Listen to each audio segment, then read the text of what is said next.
Good evening. আজকে বৃহস্পতিবার, মানে আজকে আমাদের এইদিকে প্রচুর বৃষ্টি হচ্ছে। এদিকে আমি চললাম নিজেকে প্যাম্পার করতে, একটু ইভিনিংয়ে তার জন্য একটু চললাম টোটোতে, আমাদের বাড়ির সামনে থেকে টোটোতে উঠে চললাম। তো এই দেখো পৌঁছে গেছি নিজেকে প্যাম্পার করার জন্য। তো যেতে যেতে রাস্তায় আমি গাড়ি ঘোড়া সব কিছু দেখতে পাচ্ছি। এই দেখো কত গাড়ি ঘোড়া, লোডশেডিং হয়ে গেছে, চলে যাচ্ছে। দেখছি লোডশেডিং হয়ে গেছে।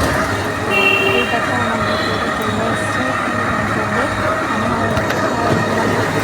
আমরা এসেছি 9-90 স্যালনে, যেখানে আমি আজকে নিজেকে একটু প্যাম্পার করতে চলে এলাম। তো এখানে এসেছিলাম হেয়ার কাট করতে, কিন্তু করে গেলাম হেয়ার শ্যাম্পু, হেয়ার ম্যাসাজ।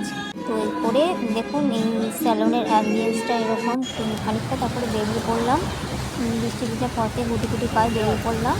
বেরিয়ে পড়লাম এবার দেখুন এক কাপ চা খেলাম। চা খেয়ে এই দেখুন চা, আমার হাতে চা চলে এসছে। চা খেয়ে বেরিয়ে পড়লাম, আবার বাড়ি যাচ্ছি। বাড়ির পথে দেখুন বৃষ্টিতে পথে টোটোগুলো